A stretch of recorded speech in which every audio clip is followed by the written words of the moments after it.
Hello guys, एक बार फिर से आप सभी का इस एचडीएम पाठशाला चैनल में हार्दिक स्वागत है। और हम पृथ्वीराज चौहान के बारे में अजमेर का चौहान वंश पढ़ रहे थे। उसमें मान लो अजय राज, अरुणोराज, बीसल देव, उस सभी को पढ़ा। और उसके बाद में आज अपन कल पृथ्वीराज चौहान को कुछ कल पढ़ा था और कुछ आज पढ़ेंगे। तो कल से छोड़ा था वहीं से स्टार्ट करते हैं हमारे जो पृथ्वीराज चौहान को। तो चलिए शुरू करते हैं पृथ्वीराज चौहान को, ठीक है। तो कल कहाँ छोड़ा था गाइज? कल अपन ने युद्ध के नजदीक लाके छोड़ा था। और आज पृथ्वीराज और जो मोहम्मद गौरी है उसके बीच में युद्ध कराएंगे। देखते हैं कौन जीतता है कौन हारता है, ठीक है। तो पृथ्वीराज चौहान गाइज आपको बता ही दिया था, 1177 में इसने शासन संभाला था। और उस समय उसकी एज कितनी थी? 11 साल थी, ठीक है। 11 साल के बाद में जो जो उसके सामने प्रक्रिया हुई, कौन उसकी उपाधि, कौन माता कौन पिता, ये सारी डिटेल से अपन ने पढ़ा। और अब अपन तराइन का प्रथम युद्ध को करवाते हैं। क्या करवाते हैं? तराइन का प्रथम युद्ध करवाते हैं। और ये युद्ध किन किन के मध्य हुआ था ये भी अपन आज इस क्लास में डिटेल से जानेंगे, ठीक है। तो तराइन का युद्ध प्रथम कब हुआ था गाइज? तो तराइन का युद्ध प्रथम गाइज ये हुआ था 1191। कब हुआ था? 1191 में हुआ था। और 1191 में ये युद्ध हुआ। तो आपको बता ही दिया कल कि ये युद्ध कौन सी जगह में हुआ था। तो ये तराइन का प्रथम युद्ध करनाल हरियाणा के अंदर हुआ था। कहाँ हुआ था? करनाल हरियाणा के अंदर हुआ था। और 1191 में हुआ था प्रथम युद्ध, ठीक है। और ये युद्ध किस किस के मध्य हुआ था? तो एक तो हमारे ये पृथ्वीराज जी चौहान है ही, और दूसरा मोहम्मद गौरी के मध्य हुआ था। मोहम्मद गौरी और पृथ्वीराज के बीच में तराइन का प्रथम युद्ध अब स्टार्ट हो गया है, ठीक है। तो एक बात, राजा गोविंद राज ने गौरी पर विजय का वार किया था। ये जो राजा था गोविंद राज जी, इसको प्राउड था कि हमारे मोहम्मद गौरी ही विजय होगा। तो इसने विजय का वार भी किया था, ठीक है। इस युद्ध में विजय किसकी हुई थी? तराइन के प्रथम युद्ध में तो विजय हुई थी पृथ्वीराज चौहान की। किसकी हुई थी? इस युद्ध में विजय पृथ्वीराज चौहान की हुई थी, ठीक है। इस विजय के बाद, इस तराइन के प्रथम युद्ध 1191 के विजय के बाद पृथ्वीराज ने सेना, इस विजय के बाद पृथ्वीराज के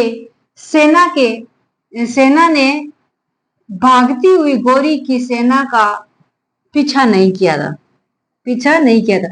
यही युद्ध घमासान चल रहा था। और मोहम्मद गौरी की सेना ने क्या के पीठ दिखाकर भाग गए।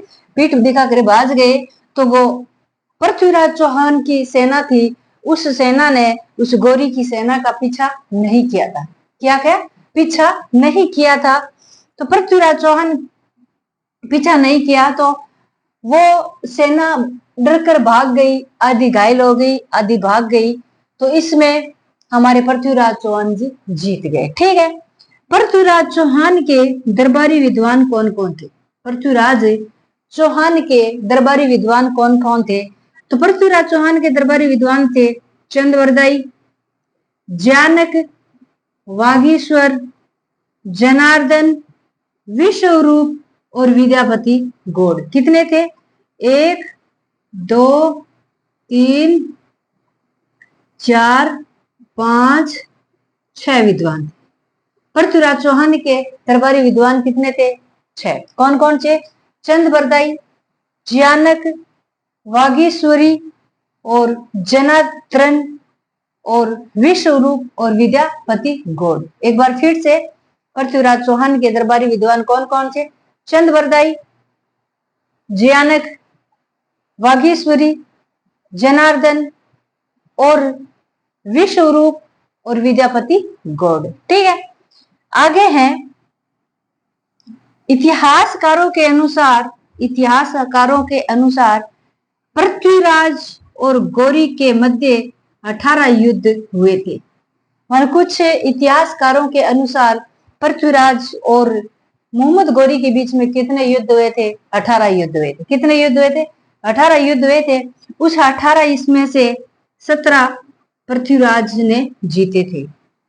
18 युद्धों में से कितने युद्ध पृथ्वीराज ने जीते? तो पृथ्वीराज ने कितने जीते? 18 में से 17 युद्ध जीते थे। ठीक है। विभिन्न ग्रंथों में गौरी की हार का उल्लेख, यानी अलग अलग ग्रंथों में अलग अलग मोहम्मद गौरी और पृथ्वीराज के बीच में जो युद्ध थे उसमें मोहम्मद गौरी की कितनी बार हार हुई थी और पृथ्वीराज की कितनी बार हार हुई थी, ये हम देखते हैं। ठीक है। तो हमीर महाकाव्य में मोहम्मद गौरी की 7 बार हार हुई थी। तो मोहम्मद गौरी की 7 बार हार हुई तो पृथ्वीराज कितने थे? 7 बार। ठीक है। पृथ्वीराज प्रबंध में मोहम्मद गौरी की 8 बार हार हुई थी। पृथ्वीराज प्रबंध में मोहम्मद गौरी की 8 बार हार हुई तो पृथ्वीराज 8 बार जीत गए। ठीक है।